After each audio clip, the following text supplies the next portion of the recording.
a @bichuelaboricua.com. ¿Ok? Porque voy a voy a hablarles un poco acerca de la alegoría que el apóstol Pablo presenta en el capítulo 4 de Gálatas.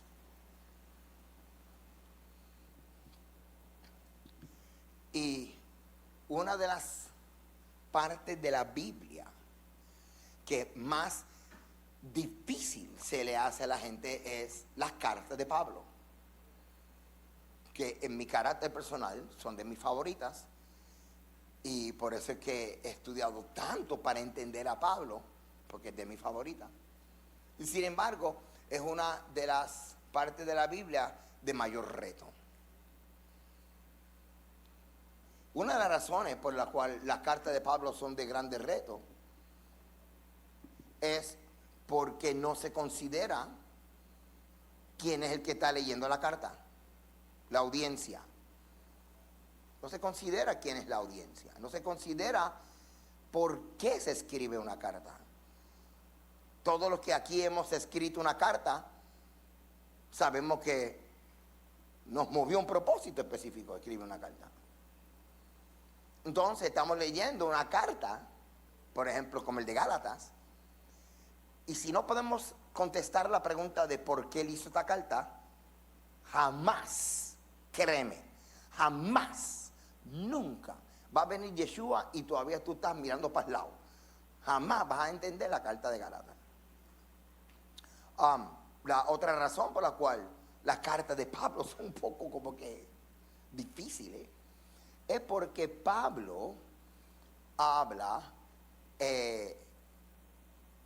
y sus cartas están redactadas y reflejan lo que se llama retórica romana, pero también refleja lo que se llama retórica griega, que a veces se parecen, a veces se distinguen.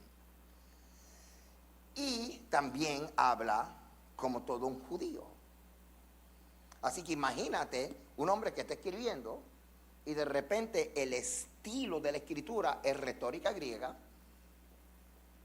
y sin avisarte rompe retórica romana, y sin avisarte comienza a escribir como todo un judío. Y por eso es que Pablo muchas veces es difícil, es Pedro, una de las cartas de él, Pedro que vivía para el tiempo de Pablo y que ministraba con Pablo. Pedro mismo escribió que si tú no estás preparado, o eres indocto, o no estás preparado, no vas a entender a Pablo. Imagínate, lo está diciendo alguien que vivió en el tiempo de Pablo y estaba con Pablo. Imagínate nosotros. Ahora, aquí en esta parashá, Génesis capítulo 16, voy a ir a Génesis 16, que está fuera de la parashá, como punto de partida. Génesis 16. ¿Se acuerdan que el Eterno le dijo a Abraham: en ti, en la parashá de Jajá, en ti serán bendecidas todas las naciones de la tierra? Y dijo que de ti saldrán naciones. Esto es muy importante porque el que está recibiendo esta promesa es alguien que luego vemos que en edad avanzada ni él ni su esposa han tenido hijos. Entonces, como que el tiempo está corriendo y lo que Dios prometió no se ha cumplido. ¿Cómo esto va a ocurrir? ¿Cómo va a ser?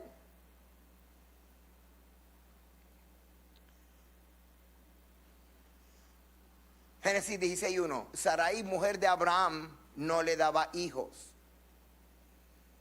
Y ella tenía una sierva egipcia que se llamaba Agar. Dijo entonces Sarai a Abraham: ya ves que Jehová me ha hecho estéril.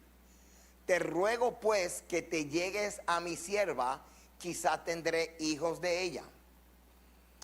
¿Cuántas boricuas mujeres aquí saben que en esa parte no le interesa ser como la matriarca Sara. ¿Verdad que no? Y más las mujeres latinas que se... Lo mato. Lo mato. Así que si algún día tú ves que una mujer viene sola y tú preguntas por qué tu marido no está aquí, él quería ser como Abraham. Él quería que la promesa era para él. Y yo le había prometido a él otra cosa. Ajá. Y le cumplí mi promesa y está convaleciendo en casa. Ok, entendí. Ok. Y atendió a Abraham el ruego de Sarai. Atendió el ruego de Sarai. Esto es interesante porque no me acuerdo si fue, no en los Midrash, en uno de los tratados, no me acuerdo ahora mismo, del Talmud dice que esta es la única parte donde es una mujer la que está dando órdenes al hombre. ¿Cómo? Bueno, la única parte en la historia de los patriarcas donde la mujer está dando órdenes al hombre. Exacto, de ahí parece que cayó una unción aquí sobre la mujer boricua. En el Talmud mío es al revés. Bueno, todavía estamos buscando en qué parte es que el hombre está dando órdenes. Tú sabes. Ahora, esto es muy importante porque este comentario de los judíos entonces hace que este evento sea importante, sea relevante, ¿ok?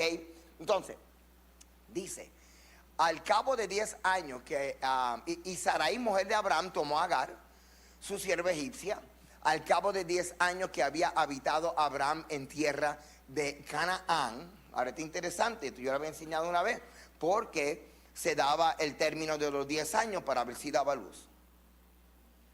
¿Okay? Acuérdate que hay todo un contexto cultural de Antiguo Medio Oriente detrás de todo esto.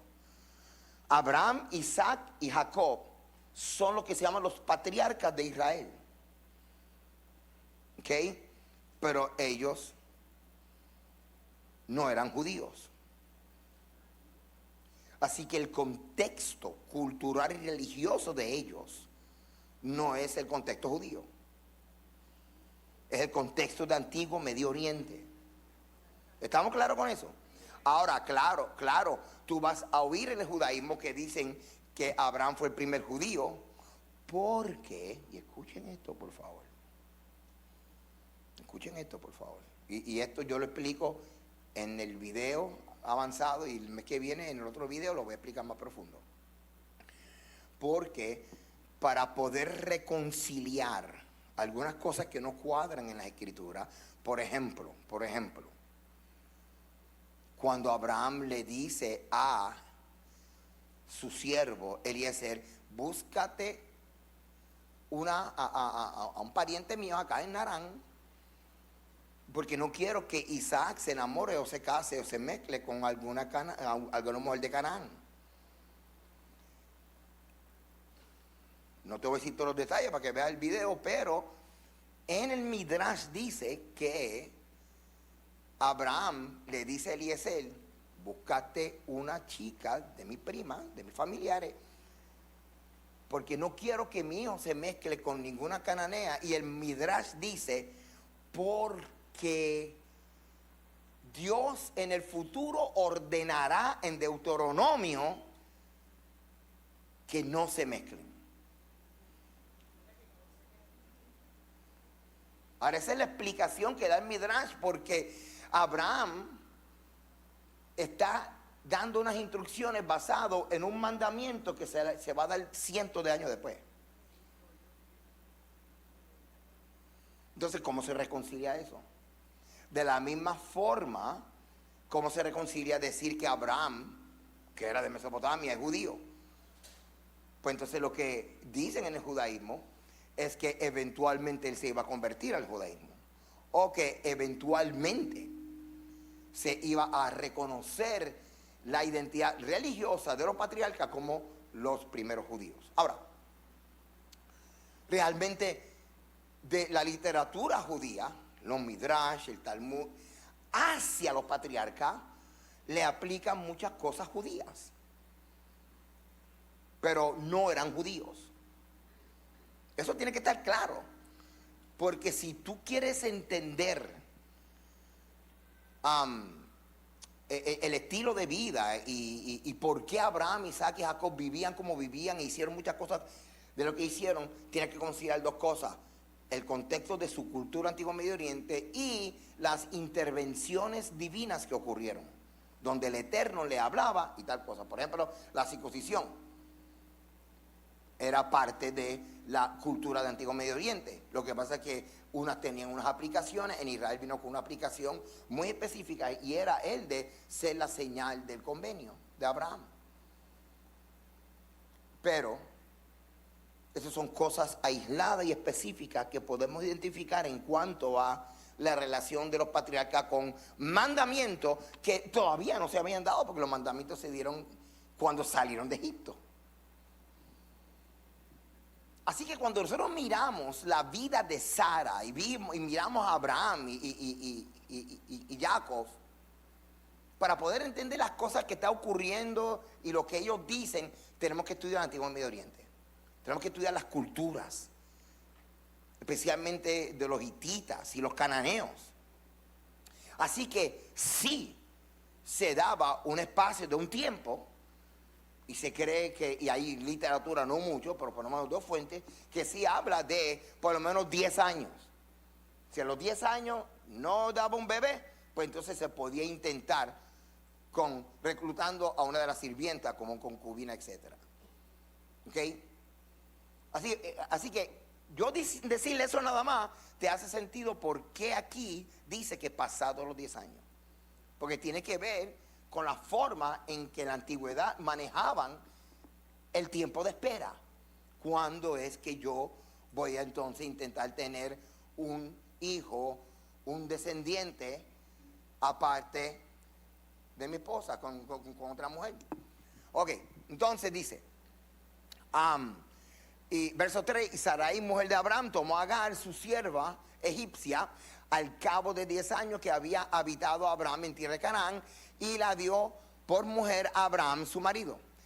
Y él se llegó a Agar, la cual concibió, y cuando vio que había concebido, miraba con desprecio a su señora. Así que ahí ya comenzamos a ver la rivalidad y toda esta tirantez que ya muchos de ustedes conocen.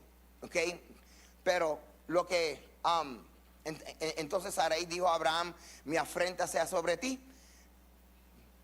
Yo te di mi sierva por mujer, viéndose encinta, me mira con desprecio, juzgue Jehová entre tú y yo. Y respondió Abraham a Sarai, he aquí tu sierva está en tu mano, haz con ella lo que bien te parezca.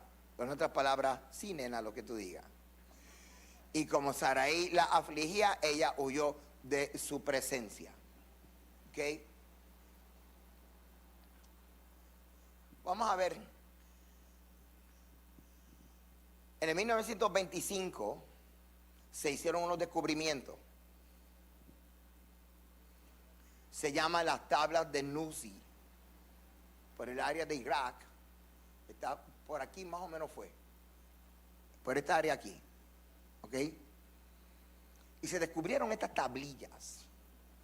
Y estas tablillas arrojan, están escritas en acadio, y arrojan información acerca de leyes y costumbres de esos tiempos.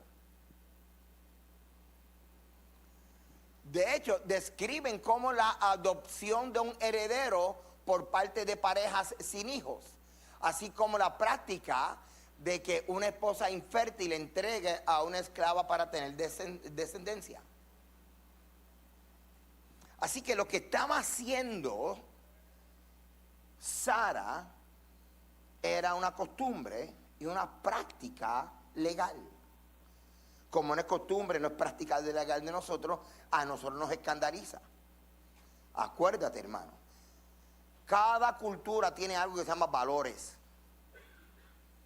Y en el caso de nuestra cultura, que abrazamos la cultura hebrea, los valores vienen de los mandamientos. Los mandamientos son los que producen los valores. Por eso que cuando tú ves que hay un ataque de valores, tú buscas la raíz, es porque no están abrazando los mandamientos. ¿Ok? Ahora, en la sociedad del Antiguo Medio Oriente, estamos viendo que eran patriarcales con una fuerte dependencia de familias extendidas. ¿Qué quiere decir eso? Abraham tiene tierra y al tener tierra, ahora Abraham tiene algo que se llama influencia. Si no tiene tierra, no tiene influencia. Pero Abraham está pensando de que cuando él no esté, si él no tiene un hijo que herede la tierra y mantenga, escuche esto bien, la influencia de Abraham viva. Cuando usted lee en Génesis capítulo 12 que dice, y haré de ti una nación grande, ¿se acuerdan de ese texto, de esa parte? En el contexto judío, no hebreo, de Antiguo Medio Oriente, judío se interpreta. Y yo como quiera estoy de acuerdo en que es un contexto hebreo de Antiguo Medio Oriente, pero la literatura no lo dice así, pero yo estoy consciente que es así. Dice que esa frase de que te haré grande se refiere también, no solamente porque padre multitudes, sino te haré grande tiene que ver con influencia. ¿Ok? La influencia viene del hecho de que tiene tierra. Así que si él no tiene un heredero, él puede perder la tierra y perder su influencia. Ya nadie va a hablar más de Abraham, ni lo que él hizo. Así que habían alternativas dentro de las costumbres, había alternativas legales para preservar la influencia de Abraham y para preservar la heredad. Así que esto es lo que está moviendo a Abraham. Y lo que está moviendo a Sara es su dignidad como esposa. Como esposa. ¿Ok? Así que, y en esta tablilla de Nuzi, establece que el acuerdo de la pareja entonces se constituye algo que es vinculantemente legal, que es como si ellos firmaran un contrato y se aceptaba. En otras palabras, si fue un acuerdo de la pareja, pues amén. ¿Ok? Es legal lo que se está haciendo. Los arqueólogos han descubierto docenas de tabletas relacionadas con la adopción de Nuzi, una ciudad-estado que prosperó durante los siglos XV y 14 antes de Cristo. En esta sociedad era costumbre que un hombre sin hijos adoptara a alguien para perpetuar su nombre, o sea, influencia, y heredar su propiedad. Esto es importante porque si era legal y era costumbre, era parte de la expectativa de cualquier persona que tuviera en esta circunstancia, tanto Abraham y en este caso, Eliezer.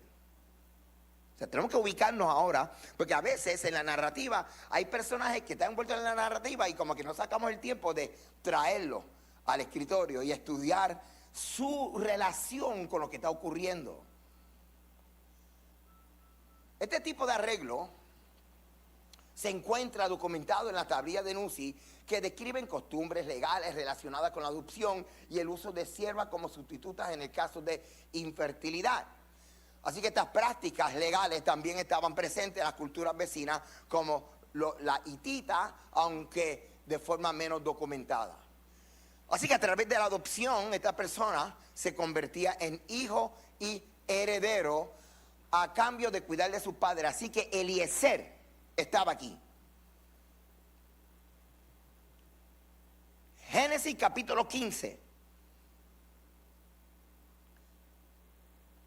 aparece Abraham con esta preocupación.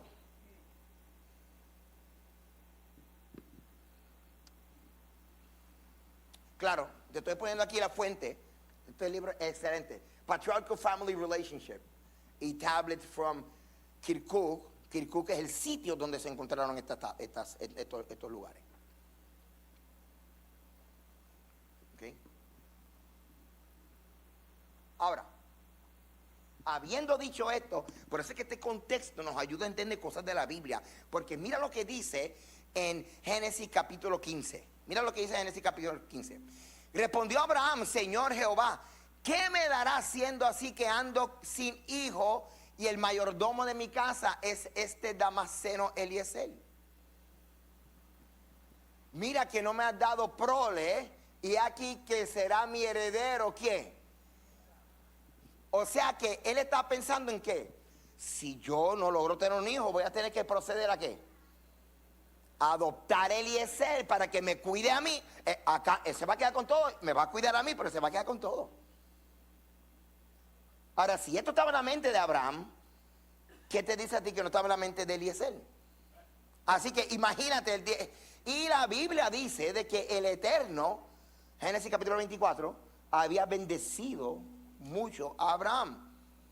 Y cuando tú lees aquí el Art Scroll Tanakh, donde están los comentarios de los judíos, y en otras fuentes amplían el pensamiento de que lo que significa que Dios había bendecido a Abraham con todo. Y esto es interesante, escuche esto. Por favor, escuche esto. Escuche esto porque quiero que entiendas a Eliezer. Porque a veces no entramos en los tesoros del mensaje de la Biblia, porque si en la narrativa está Abraham, Sara y Eliezer, pues estamos Abraham y Sara, y Eliezer está pintado en la pared. Y no le hacemos caso. Pero cuando estudiamos el contexto cultural que afecta la forma en que los integrantes de la narrativa sienten y ven la vida, ahí entonces lo traemos. Oye, pero Eliezer también siente y padece.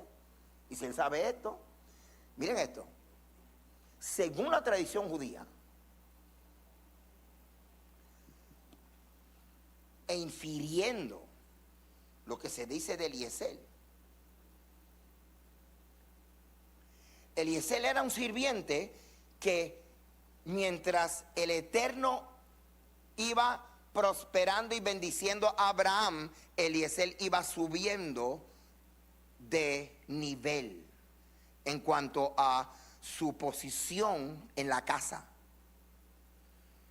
Es como si alguien comenzara un negocio con un empleado, y a medida que el negocio va prosperando, el empleado entonces lo pone como empleado de confianza, después lo pone como director de grupo, supervisor, gerente. Por eso es que en el texto, en el capítulo 15, vemos que el sirviente Abraham se refiere a él como un... ¿Dónde está la palabra?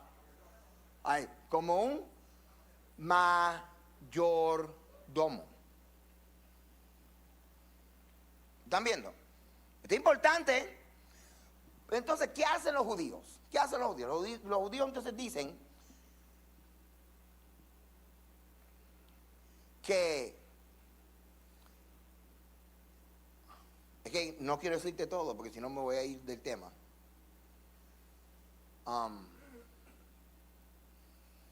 Que Eliezer llegó a ser no solamente el mayordomo y supervisor de los demás empleados o sirvientes, sino que llegó a ser el alumno de honor de Abraham. Escuchen esto.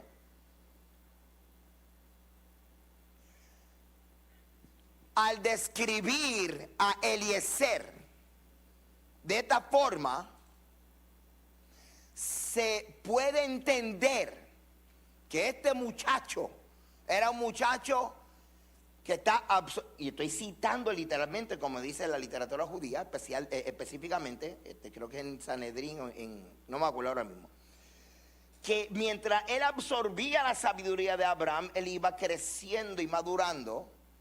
Y ahora estamos viendo un Eliezer maduro, que ahora puede manejar aún la desilusión de pensar que a lo mejor algún día él se iba a quedar con todo, y de repente el Señor le abre la matriz a Sara, y cuando nace Isaac, todo el mundo se ríe menos.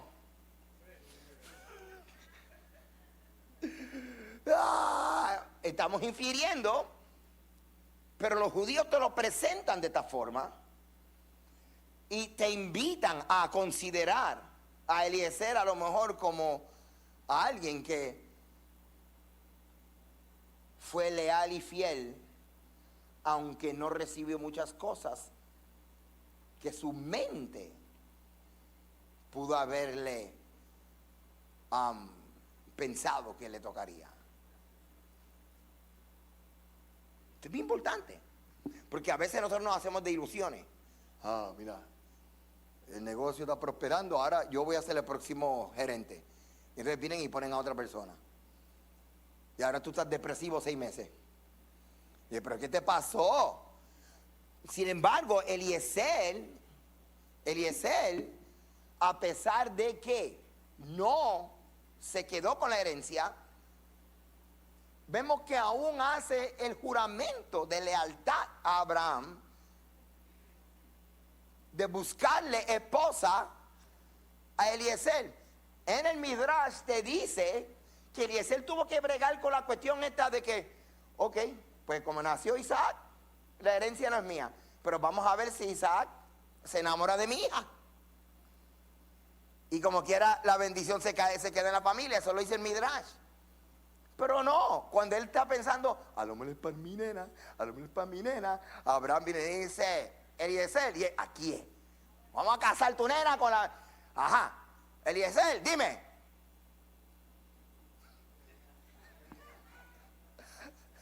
Pon tu mano encima de...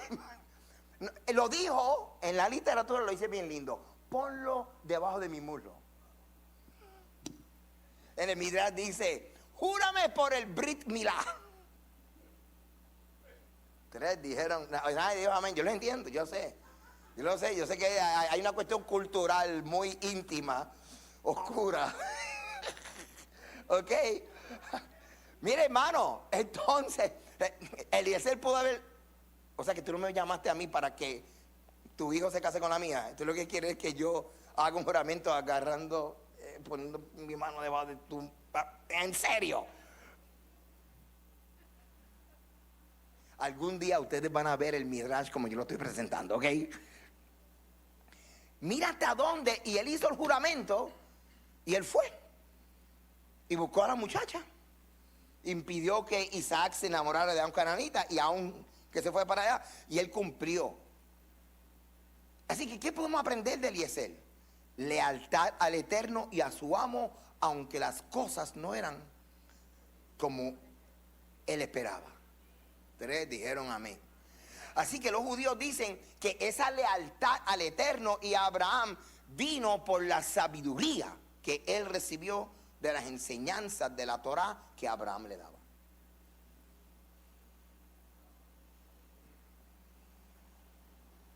Coqui. Ok.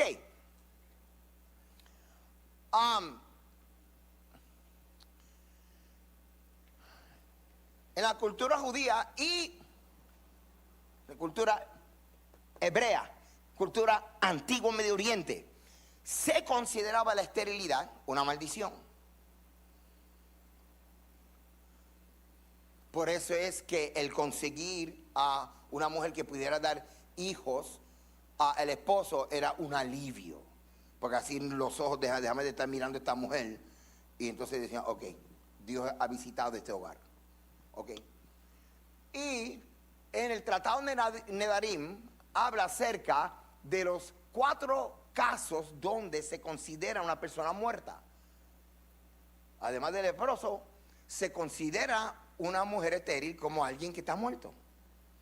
Así que decir que Sara era estéril es decir que Sara estaba muerta. Así que cuando tú y yo hablamos de esta parashá, la vida de Sara, estamos hablando de la vida de alguien que físicamente murió, pero que la vida de alguien que en vida se consideraba muerto, porque era estéril.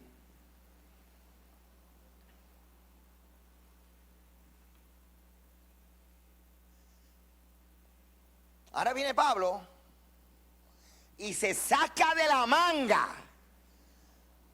una alegoría basado en esta parashá para él defender un caso que él tenía con los judíos ortodoxos mesiánicos de Jerusalén.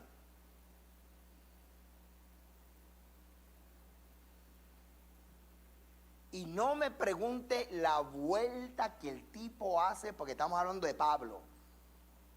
Una eminencia desde el mismo capítulo, te zumba tres versos, retórica griega, sin avisarte, retórica romana, y después te mete un midrash judío y cierra con una retórica griega. ¿Y tú qué pasó aquí? No entiende este tipo.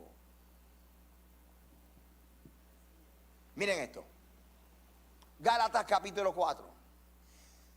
El propósito de la carta de Gálatas es el siguiente. Pablo está supervisando y levantando estas congregaciones por el avivamiento que ocurre después de la resurrección de Yeshua, porque la resurrección de Yeshua trae una nueva temporada a Israel, tanto en Jerusalén como fuera, y es la temporada llamada la era mesiánica. Había una expectativa, en cualquier momento, cualquier cosa podía ocurrir dentro de lo que es la redención de Israel. Entonces, cuando después comenzaron a entender por qué algunas cosas ocurrieron y otras no, y comenzaron a poner su fe en Yeshua y la fe en que él iba a regresar, pues muchas congregaciones comenzaron a levantarse, y congregaciones llamadas El Camino, o los Nazarenos, y comenzaron a tener un pequeño problema con los del Concilio de Jerusalén. ¿Por qué? Los del Concilio de Jerusalén decían: hay mucha gente jara llegando a nuestras comunidades, hay que leerle la cartilla. ¿Por qué? Porque esa gente no parece judía. Y se desarrolló basado, uno de los conceptos se llama en los ritos de Moisés. Todo un proceso para convertir a una persona gentil o griega, que pudiese ser que esa persona era judía, de familia judía, o simplemente nació literalmente de familia griega, pero a veces cuando dice que son griegos, casi siempre eran judíos que vivían fuera de Jerusalén, donde uno de los padres era un gentil. Así que desarrollaron un protocolo de conversión. En ese protocolo de conversión entrevistaban a la persona y le decían: tú quieres ser judío, tú quieres ser parte del pueblo. Ok, pues entonces estos mandamientos los vas a tener que obedecer. Y ellos trataban de hacer que la persona se le quitara la idea de ser judío, porque si aceptaba esta vida rigurosa de ser judío, es porque de verdad quería ser judío, de verdad quería ser del pueblo. Pero desde Yeshua hasta Pablo estamos escuchando este discurso diciendo: ¿qué tú haces haciéndole la vida de cuadrito a la gente cuando le estás exigiendo un montón de cosas que no pertenecen a la Torá? Y aquí es donde comienza Pablo a tener problemas. Pablo entonces está visitando estas congregaciones en Galacia que están en provincias romanas. Así que él está con ellos ministrándole, y él va allí y le sube los videos de vueltalagosto.com, y entonces viene, le establece los discipulados y esto, y se va. Y cuando regresa, dice: ¿qué pasó? Las mujeres están en un lado y los hombres en otro lado. ¿Y qué pasó? Entonces, y un montón de cosas. Pero, ¿qué pasó aquí? No, pastor, cuando usted se fue, donde Jim Staley, como se quedó 2 meses ya, Aquí nosotros arreglamos todas estas cosas y pusimos esto en orden. Pero ¿de dónde sacó este? Y entonces Pablo dice, capítulo 1, Gálatas, este no fue el evangelio que yo les enseñé. ¿De dónde ustedes sacaron esto? Y uno levantó la mano. Es que cuando usted se fue para allá, vinieron algunos hermanos de Jerusalén, del concilio, y dijeron, Pablo no está aquí, olvídate de Pablo. Si usted quiere ser parte del pueblo, tiene que pasar este proceso. Y los que están circuncidados, no, esa circuncisión no, es esta. Y siguieron un montón de cosas. Y Pablo dijo, espera. ¿Y quién los engañó y los fascinó a ustedes? Y dijo, los del concilio de Jerusalén. Y ahí viene esta carta de Pablo, desde Gálatas, es caliente. Si tú la entiendes, es calientita. Es caliente porque le dice a los de Jerusalén, le dice mutiladores del cuerpo, que tiene una doble implicación. Si los hermanos tienen una circuncisión y no es la que tú aceptas, el problema es tuyo, porque la ley, la Torá, la ley, la función no es la de justificar al hombre delante de Dios. Por eso es que el tema de Gálatas es justificación, no salvación. Esto es importante porque mucha de la gente que estudia en Gálatas piensan que Pablo está en contra de la Torá. Es lo que está en contra de usar la Torá para el proceso de conversión, para justificarlo delante de Dios. Y lo que Pablo después lo dice en Romanos, espectacular. Él dice, ¿sabe qué? Es a través de Yeshua que nosotros somos justificados. Y esto lo que quiere decir es, porque a veces no entendemos esto lo que quiere decir es que la justicia del Eterno es lo siguiente. La paga del pecado es muerte. Así que si la persona moría por causa del pecado, no diga, ay Señor, tú eres malo. No, esa es la justicia de Dios. Pero la justicia de Dios se aplicó sobre Yeshua. Y ahora el Eterno extiende su justicia en misericordia, salvándonos a nosotros, reconociendo que lo que me venía a mí, ya vino a Yeshua, aunque yo soy culpable, porque sí pequé, pero ahora Yeshua es el que absorbe toda esa condena que estaba sobre mí. Pero esto es importante que entendamos esto, hermano, que entonces los judíos desarrollaron un sistema bien interesante, bien interesante. Hay un libro que yo se lo he traído aquí 2 veces, que habla acerca de todo el detalle de la conversión. Y Pablo está diciéndole, jóvenes, la función de la ley, de la Torá, no es salvarte. El que te salva a ti es el Padre a través de Yeshua. Así que había una contradicción porque los que estaban metiendo presión creían en Yeshua. Y esto hay que dejarlo claro porque a veces la gente dice, Pablo le está escribiendo a los que no creen en Yeshua. No, él está escribiendo a ortodoxos del concilio de Jerusalén que sí creen en Yeshua.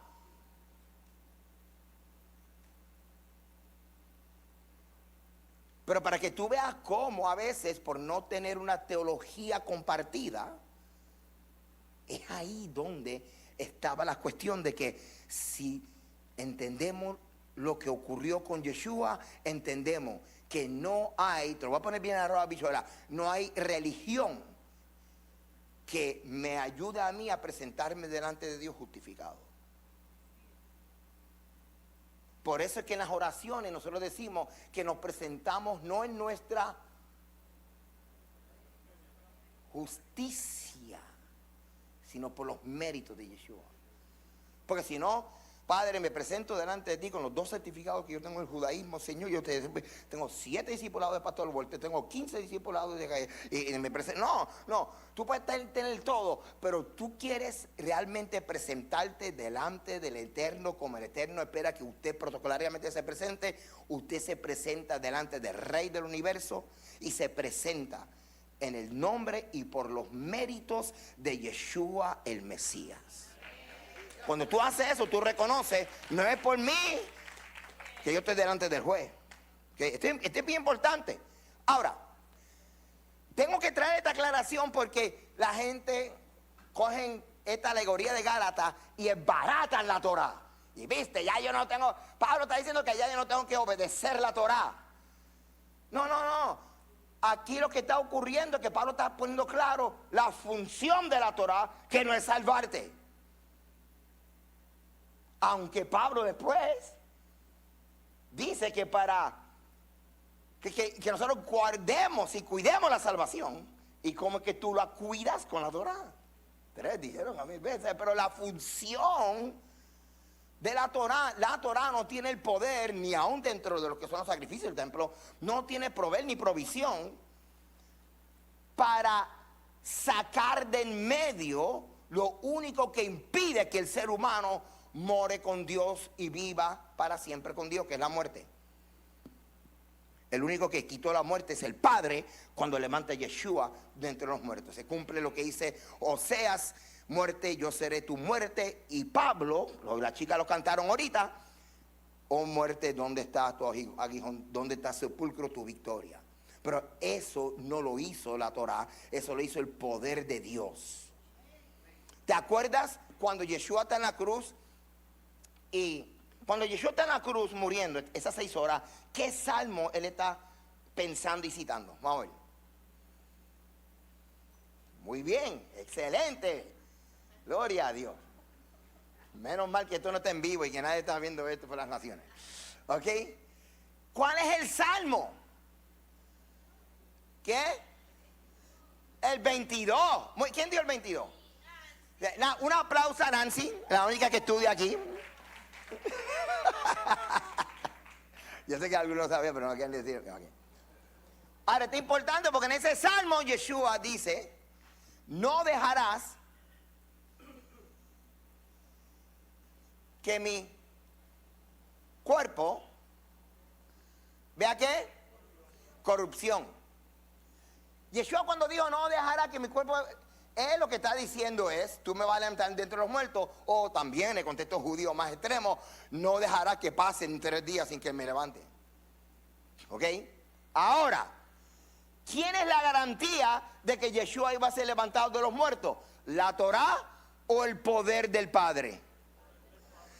Es importante porque Pablo lo que está diciendo: miren mis hijos, no es el convertirte al judaísmo la garantía de que estarás justificado delante de Dios. La Torá tiene su lugar. La Torá te va a revelar el carácter de Elohim. La Torá te va a decir cómo Dios espera que tú vivas. Pero la Torá no tiene el poder para resolver el problema que tú tienes de dónde estarás en la eternidad.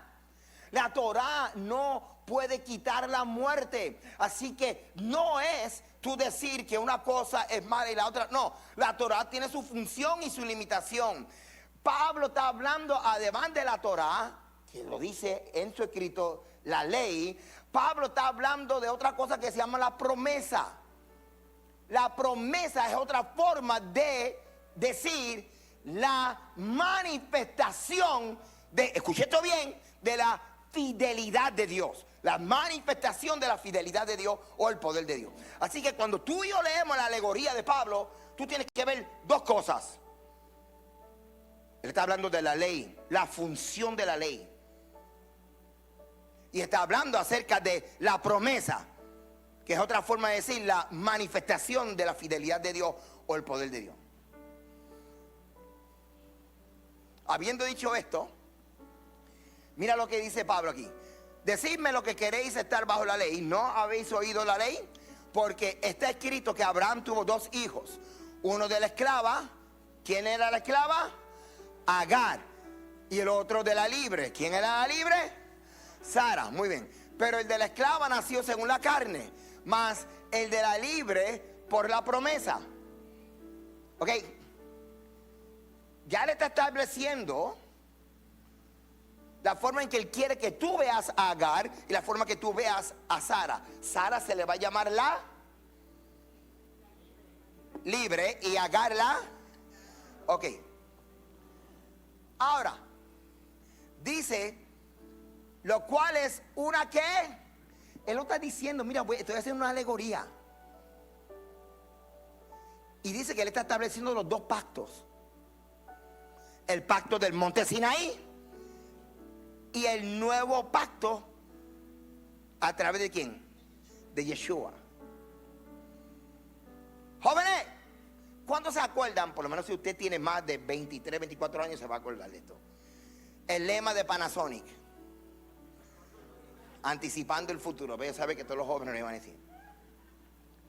Jóvenes, Pablo está pasado. Vengan a tirarte el micrófono y me corriendo. Porque el tipo ya está actualizando la teología judía del primer siglo para que puedan entender el rol, no solamente de Yeshua, la función de la intervención de Yeshua cambió el panorama. ¿Cuándo se acuerdan del libro ¿Quién me movió el queso? Eso lo tiene que haber escrito un judío del primer siglo, cuando Yeshua vino, porque le cambiaron todos los muñequitos. Porque mira lo que está diciendo Pablo aquí. Dice, pues estas dos mujeres son los dos pactos. El uno proviene del monte Sinaí, el cual da hijos para esclavitud. Este es Agar. Entonces los cristianos lamentablemente dicen, viste, lo que sigue la ley es que son esclavos, pero yo soy libre. Y creen que libre es no obedecer los mandamientos. Lo que no saben es que Pablo lo que está diciendo, voy a explicarte la función y aún la limitación de la ley, paralelo a la función de la promesa. Jóvenes, cuando decimos la promesa en toda esta carta de Pablo, métete esto en la cabeza. Promesa es igual a la manifestación de la fidelidad de Dios. Promesa es igual a la manifestación del poder de Dios. Porque el Eterno le da la ley a Israel. Pero antes de darle la ley a Israel, Abraham le dio una, ¿qué? Una promesa. Yeshua nació bajo la ley, en el tiempo que era la ley. Pero ¿de qué se reguindó Yeshua cuando estaba en la cruz? De la ley.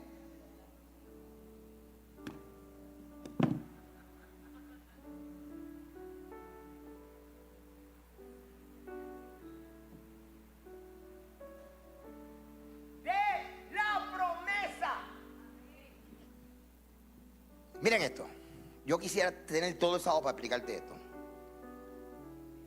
Miren esto. ¿Por qué? Verso 25. Porque Agar es el monte Sinaí en Arabia y corresponde a la Jerusalén actual.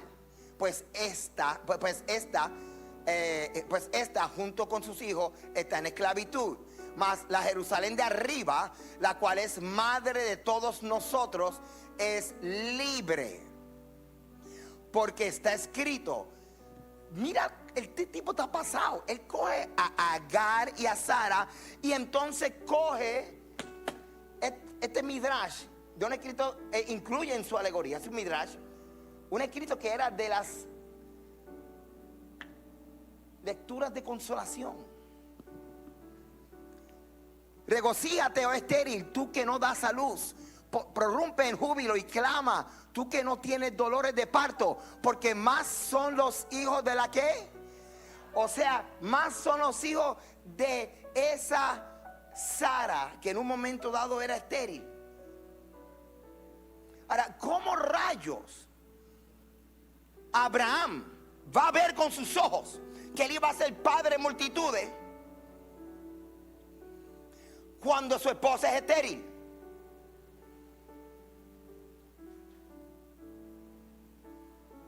Ahora el Eterno le da a Israel la ley para que sepan cómo caminar perfectamente delante de él. Pero el pueblo conoce la promesa que el Eterno le hizo a Abraham de ser padre de multitudes. Y la provisión para cumplir la promesa no está en la ley. La provisión para cumplir la promesa está en el poder de Dios que, como dice en la Amidad, que da vida a los muertos. Y Sara, siendo estéril, se consideraba una muerta. Cuando Pablo trae esta alegoría, le está diciendo, tú ves la multitud que va a venir de entre las naciones como los de Gálatas, que son un montón. No trates de que se multiplique la descendencia de Abraham convirtiéndolos al judaísmo. A la mala. Porque la multiplicación va a ser a través de la que en un momento dado era la estéril, que es la libre, y ella tuvo hijos no por medios humanos como la religión, sino por medio de una intervención del Espíritu de Dios. Así que le está diciendo a los hermanos del concilio: dejen de estar haciendo, y estoy citando exactamente lo que dice en Hechos capítulo 15, dejen de estar convirtiendo a los gentiles al judaísmo, cuando Dios va a cumplir lo que le prometió a Abraham, no a través del judaísmo y de la conversión, sino a través del mismo método que él usó con la libre, el poder de Dios, y no la conversión a una religión. Ahora, yo sé que esto no es fácil si nosotros no entendemos el contexto o por qué Pablo hace esta carta. Que por esta carta, esta situación, es que Pablo le dice a Pedro: Pedrito, ¿cómo estás? Baruch Hashem, soy hipócrita. Oh, no me digas así. Sí, porque cuando los panas tuyos de Jerusalén no están, tú estás aquí con los demás, lo más bien. Que se llene tu casa y cuando vienen los panas tuyos de ¿qué pasa? Si tú puedes hacer todo. La cuestión es que tu good standing con el Eterno no te lo da la membresía que tú tienes en la religión judía. Tu good standing con el Eterno te lo da el hecho de que tú sabes que tú en tu fuerza jamás podrás tener good standing, jamás tú podrás estar bien delante del Eterno, porque tú no pudiste resolver el asunto del poder del pecado, no pudiste resolver el asunto de que tú estabas contaminado con la muerte, y no pudiste resolver el hecho de que la muerte estaba entre tú y la eternidad.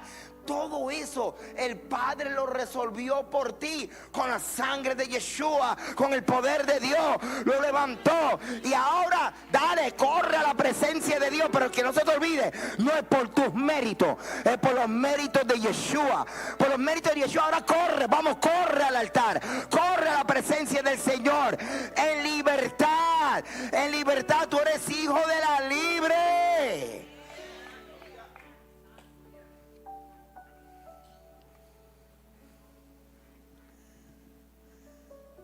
Así que, hermanos, nosotros como Isaac somos hijos de ¿qué? De la promesa. Así que cuando cogen David, es descendiente de judío, y el pastor Walter es descendiente del Congo. Tengo más mezcla moabita aquí.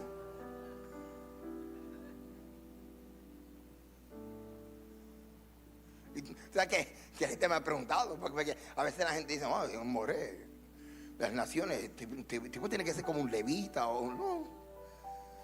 Yo soy un New Yorican que fui criado con pizza, pretzel y knish.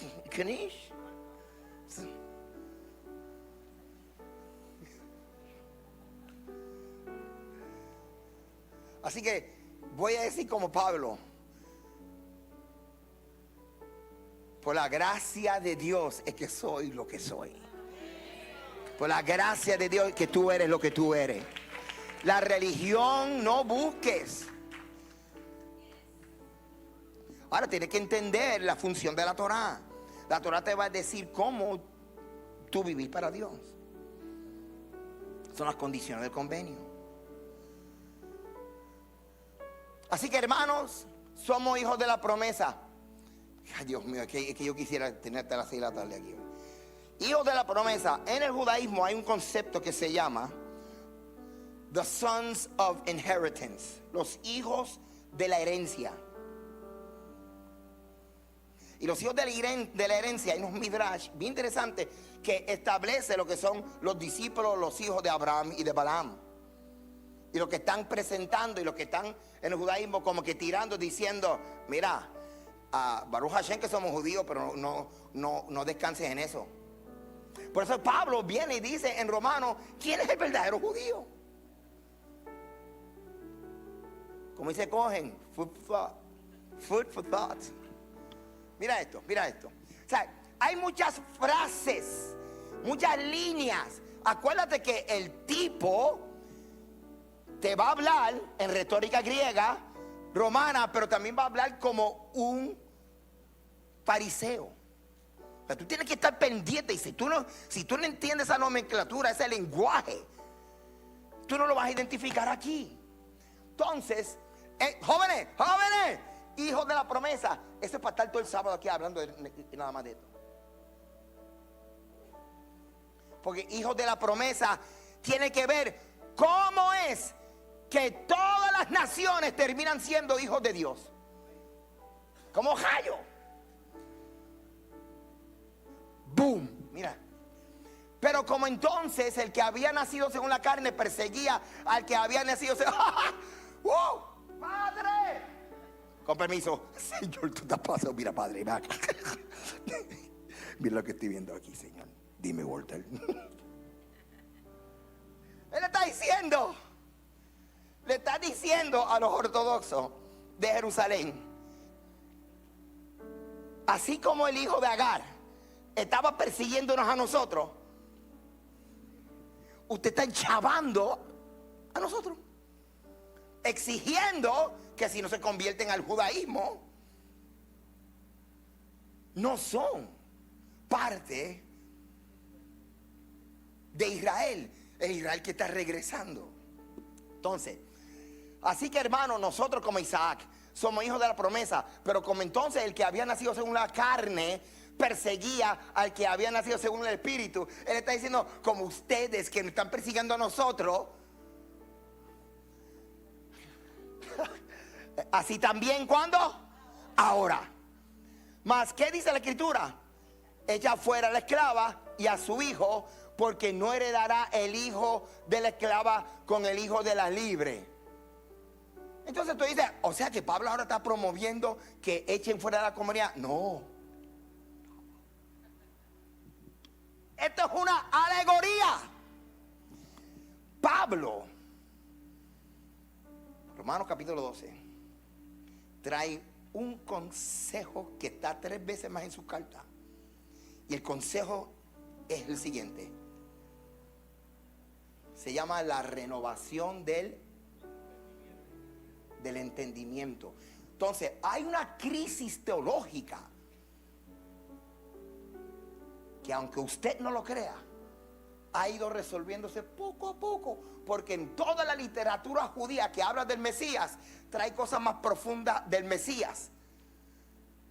Siglo 6, 7, 8 y 12 que lo que se quería en el primer siglo.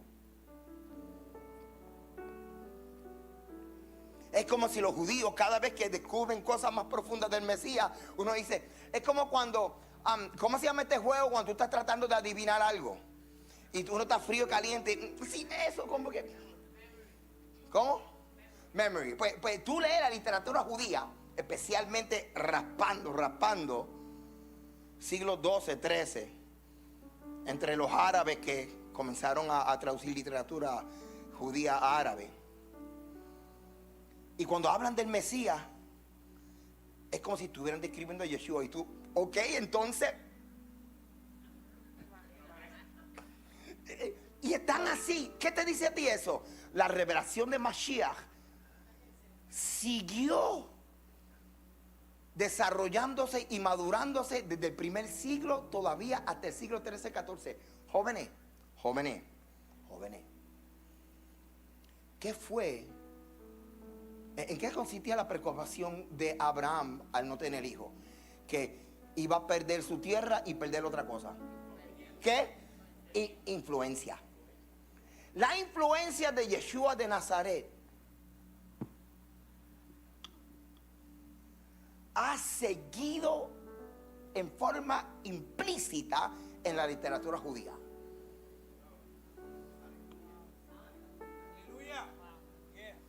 Por eso es que en la mente judía, si alguien muere, mientras se mantenga viva en la memoria, resucitó, está vivo. La influencia de Yeshua es la que sigue provocando que los judíos sigan hablando acerca de cosas del Mesías. Y tú, pues dilo.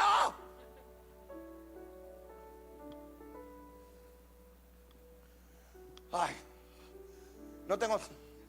Ay, estoy frustrado hoy. No tengo tiempo para explicarle esto. Pero como hace tiempo no hago esto, se lo voy a tirar. Ustedes breguen con eso. Tienen que hacer como Eliezer. Y esta. Mira esto. Mira esto. Porque Agar es el monte Sinaí. Ok. Él está hablando de Jerusalén de arriba y Jerusalén de abajo.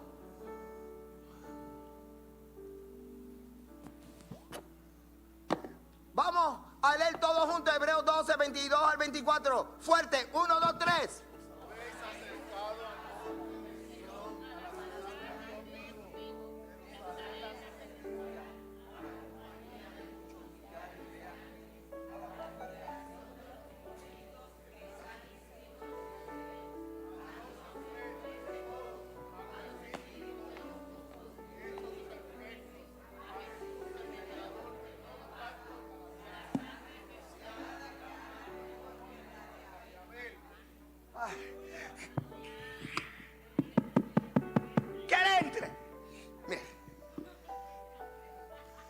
Primero, antes de que el Eterno estableciera a los levitas como los sacerdotes, ¿quién eran los sacerdotes de Israel?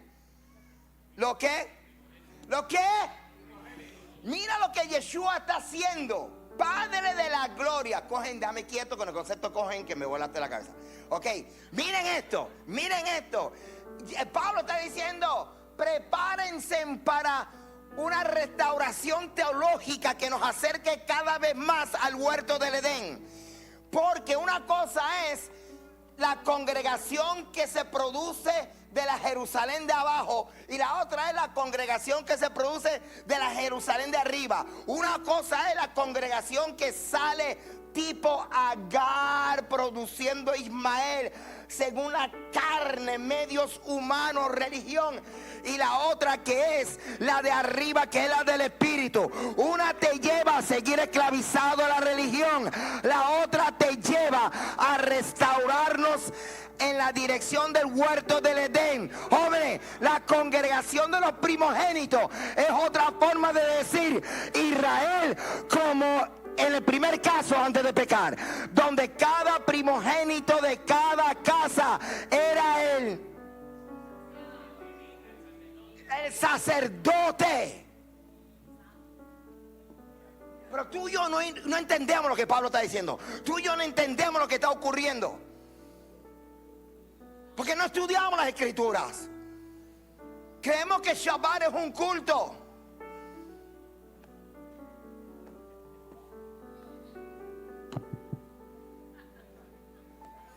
Jóvenes, Shabbat no es un culto. Shabbat son 24 horas para tú cerrar la puerta, meterte en el espíritu, meterte en oración, meterte en la Biblia y oír la voz del Dios que está restaurando todas las cosas, comenzando con tu cerebro. Miren esto. A Jesús, Yeshua, el mediador de un nuevo pacto. Ok, vamos. Así que un mensajito que Pablo tiene para todos los del concilio de Jerusalén que estaba forzando, no todos ellos, pero los que estaban forzando que la gente se convirtiera en judaísmo para ser parte de la comunidad. Vamos a tirarle tres consejitos. Consejo número 1, Juanito. ¿Qué tienes que decirle? Hijo de Dios engendrado por el poder de Dios, o sea, por la promesa, no por la ley, por la promesa. Dice, A los suyos vino y a los suyos no le recibieron. Mas a todos los que le recibieron, a los que creen en su nombre, les dio potestad de ser hechos hijos de Dios, los cuales no son engendrados por la religión, por la herencia física, por sangre, ni de voluntad de carne, no empujado, no una herencia empujada. Ay, Dios mío, pues mira, ¿cómo yo voy a tener herencia? ¿Cómo yo voy a tener multitud? ¿Cómo yo voy a ser padre de multitudes? Pues déjame yo buscar a alguien que no es estéril y empezar a tirar al hijo por ahí. El mensaje es: Pablo, Dios no va a cumplir su promesa tú pujando las cosas. Él va a cumplir su promesa tú esperando en Él.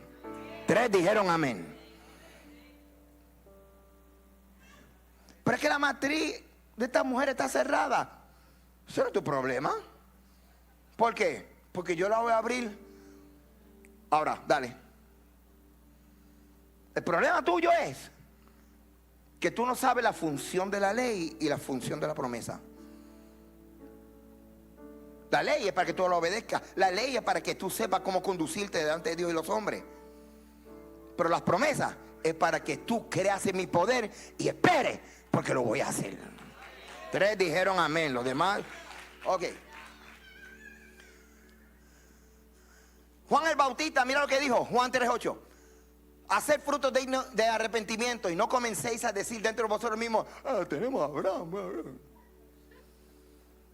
Porque os digo que Dios puede levantar a hijos de Abraham aún de estas, ¿qué? De estas piedras. Romanos 8:15. Pues no habéis recibido el espíritu de esclavitud para estar otra vez en temor, sino habéis recibido el espíritu de adopción por el cual clamamos: Abba, Padre. Vamos a leer todos juntos el verso 16, porque yo quiero que la gente no entienda lo que quiere decir eso. 1, 2, 3, leamos.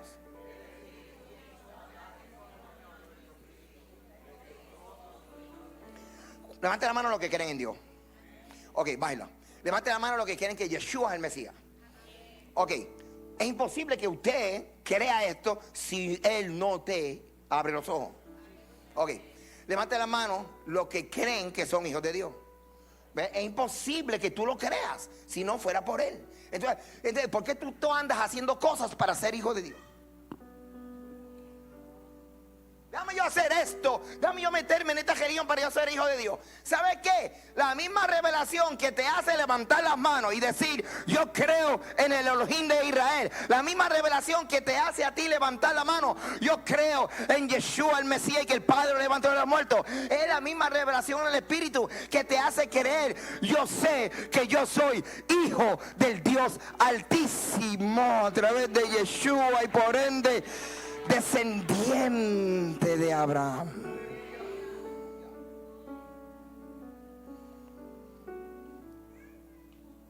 ¿Y sabes qué? Y con esto cierro. ¿Cuánto dan gloria a Dios? Que ya voy a terminar. Por eso es que nosotros estamos más acostumbrados a caminar con Dios, pendiente de la religión, y ya tú no ves a la gente caminando por Dios porque oyen la voz de Dios y están caminando en la promesa.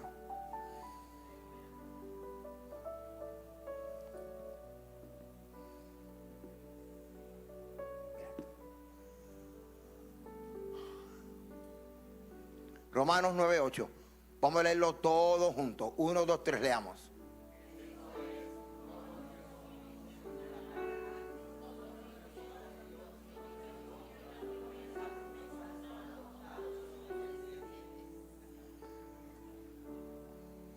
Tú eres más de lo que tú crees. Pastor, ¿tú crees que yo tenga que...? Porque yo quiero seguir creciendo en mi espíritu y creciendo en la Torah. ¿Tú crees que debo de convertirme al judaísmo? Por lo menos 5 veces me han hecho esta pregunta en toda la vida. Y le digo algo.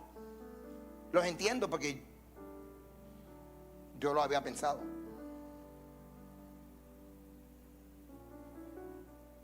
Y estuve 2 años en esa.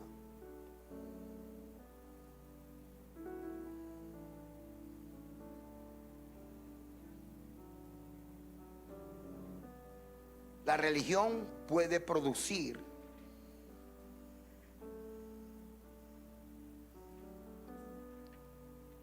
Una persona que literalmente, y te digo que la religión es buena porque te acerca a Dios, pero también hay gente que huyéndole a Dios se mete en la religión.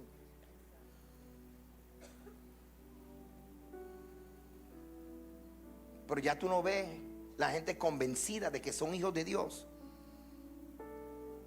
Porque el Eterno, el Espíritu da testimonio, está testificando en un estrado en ti. Tú eres hijo de Dios. Aunque no lo sientas, yo testifico que tú eres hijo de Dios. Ok, lo que le gusta retratar, retraten, porque voy a pasar esto. Pirkei Avot, aquí es donde comienza lo que se llama. ¿Te acuerdas la frase que dijo Pablo, hijo de la promesa? Dentro del judaísmo hay 3 fuentes donde comienza a hablar de este concepto. Está de aquí, en Pirkei Avot. Ok, retrátanos y después lo estudian. Ok. Algunos de estos días, pues, le explicaré todo esto. Para tú poder entender Gálatas 4, tienes que irte a Gálatas 3, capítulo 1. Gálatas 3, capítulo 1. Hermano, sorry, no puedo explicar todas estas cosas. Hasta aquí llegué. Abraham, dime. Moraleja, ¿cómo es que tú vas a ser padre de multitudes?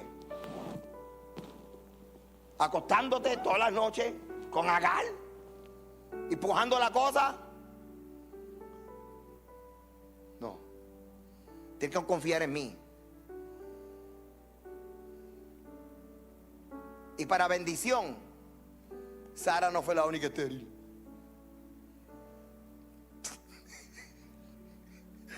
El Señor confirmando, es que por más que tú trates de controlar, yo soy. Es que voy a cumplir, voy a abrir matrices por ahí, matrices generacionales, por mi poder, haciendo que tú seas padre de multitudes. Y cuando tú seas padre de multitudes, sabrás que fui yo fiel. El concepto de emuná. Por la ley, porque si la herencia es por la ley, o sea, si tú vas a tener hijos por la ley, pues ya no es por la promesa. Así que si esto de ser padre de multitudes se va a cumplir por Agar, pues entonces que Sara se quede ahí estéril toda la vida. Pero la realidad es que entonces la multiplicación de las generaciones de Abraham no era el resultado de una promesa que Dios le dio, iba a ser resultado de una ley. Y Dios dice, para que nadie se gloríe. Te les dijeron, para que nadie se gloríe. Así que porque si la herencia es por la ley, ya no es por la promesa. Pero Dios la concedió a Abraham mediante la promesa. Así que, ¿quién representa la ley? O sea, a través de la ley tener generaciones, que son los hijos de Abraham, versus a través de la promesa. Eso es lo que está diciendo. Él no está diciendo que la Torah no. Él está diciendo a través de la ley es que se va a cumplir tu ser padre de multitudes. No, es a través de la promesa. Porque ¿quién levantó a Sara de entre los muertos? O sea, ¿quién le dio vida a Sara cuando era estéril? ¿La ley o la promesa? La promesa. ¿Quién levantó a Yeshua de entre los muertos? ¿La ley? La promesa, el poder de Dios, la manifestación de la fidelidad del Eterno. Así que termino con esto. Brinqué un montón de cosas, pero como está escrito, Romanos 4:17, te he puesto por padre de muchas gentes, delante de Dios a quien creyó, el cual da vida. ¿A quién? A los muertos y llama a las cosas que no son como si fuesen. Él, o sea Abraham, creyó en esperanza contra esperanza, para llegar a ser padre de muchas gentes, conforme a lo que se le había dicho, así será tu descendencia. Eso de así será tu descendencia, ¿eso fue una promesa o es la ley? La promesa. Ahora miren esto. Y Abraham no se debilitó en la fe Jóvenes, ¿qué significa no se debilitó en la fe en el contexto hebraico? No dejó de obedecer. Se mandó firme en los mandamientos. Se mantuvo en confianza. Exacto. El concepto emuná no permite que nosotros digamos en español ten fe. El concepto emuná parte, Efesios 2:8, de que la fe o el poder de tú entender que Dios es fiel viene de Él.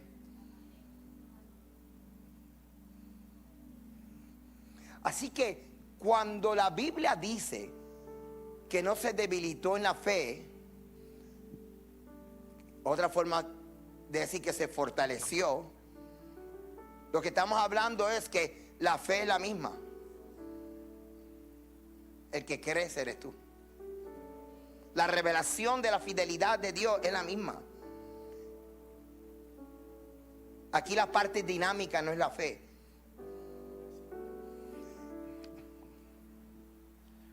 Toda persona recibe la misma medida de fe.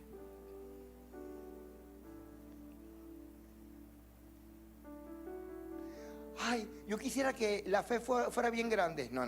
La forma correcta es: yo quisiera crecer. Yo. Porque la medida de fe la tengo. Tengo la revelación de que Dios es fiel. La pregunta es: ¿tú estás creciendo? ¿Y cómo creció Abraham? Dice,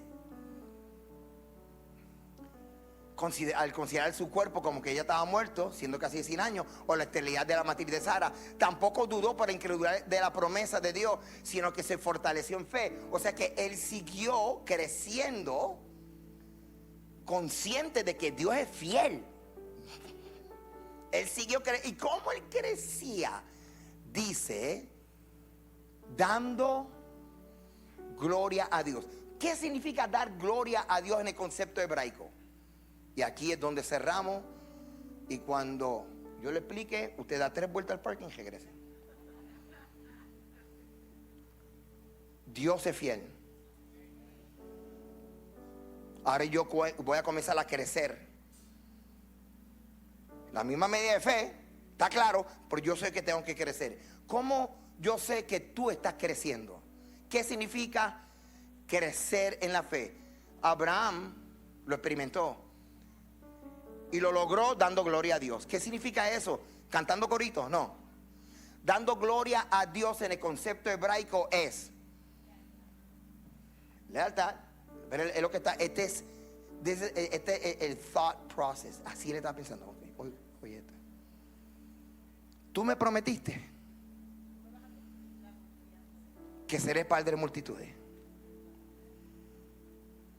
Y yo lo creo con todo mi corazón. Lo creo con... Ahí está. ¿Cómo tú lo vas a hacer? Yo no sé. Jóvenes, 2 pies más como hebreo. Y si lo veo en mi generación, Baruch Hashem.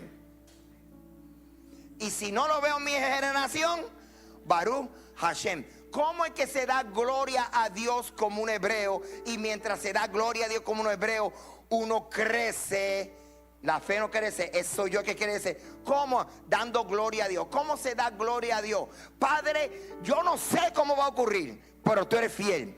Y si yo lo veo, Baruch Hashem. Y si no lo veo, Baruch Hashem. Eso es lo que estaba haciendo Abraham.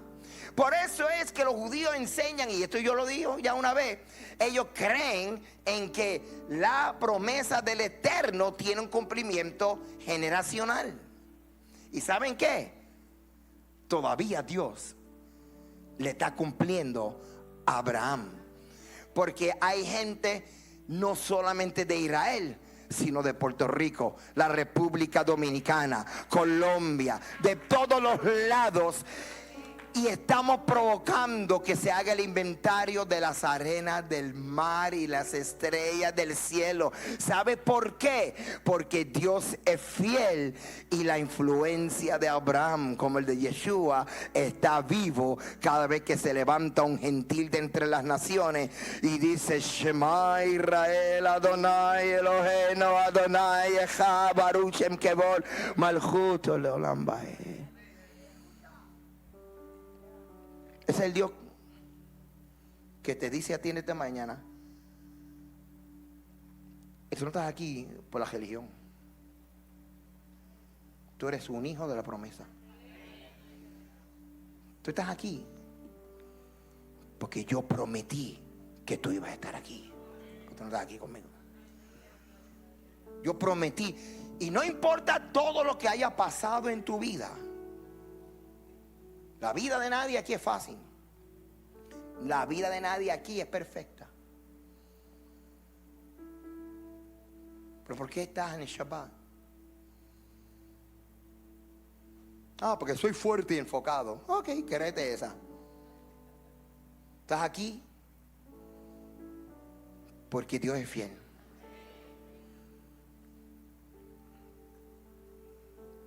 Y le está cumpliendo una promesa a Abraham. No importa lo que tú estés viendo. El Dios de Abraham es el Dios tuyo. Y aunque hayas tropezado en plan B, plan C, plan D, de cómo hacer que las cosas ocurran,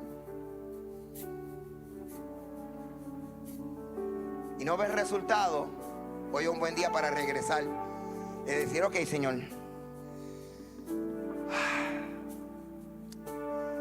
vamos a hacerlo como tú dices. Vamos a confiar en ti. Y que estas experiencias que estamos teniendo lo podemos ver como momentos para crecer. Aún en la universidad nos cansábamos mientras estudiábamos. Botábamos lágrimas de frustración cuando no sacábamos los grados en las notas. Y aún en la universidad había momentos que uno dice: me voy a quitar, esto está fuerte. Así también en la vida. Pero hoy regresamos al Dios de la promesa. Es como cuando un padre ve a su hijo: mira, ahí va, otra vez con su loquera. Pero él va a venir ya mismo. Y cuando suena el teléfono y tu esposa te dice: mira, está llamando. Si yo lo sabía. Más o menos. Ajá, hola. Bendición. ¿Cuántas has tenido esa experiencia? Y tú, yo los dejo. Y después tú te haces como que no sabes. Hola, ¿cómo estás? Bendición. Así hizo Abraham. Bendición. Ajá. Cuéntame. Pues me dio la cosa esa que me dio. Ajá. Y me puse a pensar cómo es que tú lo ibas a hacer. Mira la edad que tengo. La esposa estéril. No tengo las cosas que necesito para alcanzar la promesa. Y me puse mal. Ok. Sal de tu casa. Si yo te saqué de tu tierra, de tu parentela, te puedo sacar de tu casa un momento. Ve al patio. Ok. Mira arriba. Ajá. Cuenta las estrellas. 1, 2. Este Abraham, Dios mío, no puedo con él. Es alegórica. Es que como me dijiste que cuenta las estrellas, eso es lo malo tuyo, todo lo coge literal. Dime, Señor. Cuenta las estrellas quiere decir: trata de hacer algo que tú sabes que tú no puedes hacer. 1, 2, 3, 4. Ay, es mucho. Así yo te quiero bendecir. Te quiero bendecir tanto que tú ni puedas contar todas las bendiciones. Te quiero bendecir tanto que se te pierda la cuenta. Te quiero bendecir tanto que cuando tú des los testimonios, tú tengas que llamar. Mira, y tengo otro testimonio, porque es que como son tantos. Yo te quiero bendecir así. Pero ¿cuándo tú me vas a obedecer? ¿Cuándo tú vas a descansar en mí? Mira las arenas del mar. Cuéntala si puedes. Uno, y dale otra vez, no aprende. Es alegórico. Te voy a bendecir tanto. Lo único que yo te pido a ti, lo único, es que me obedezca. Que le enseñe a tus hijos mis mandamientos. Y espera en mí. Y acuérdate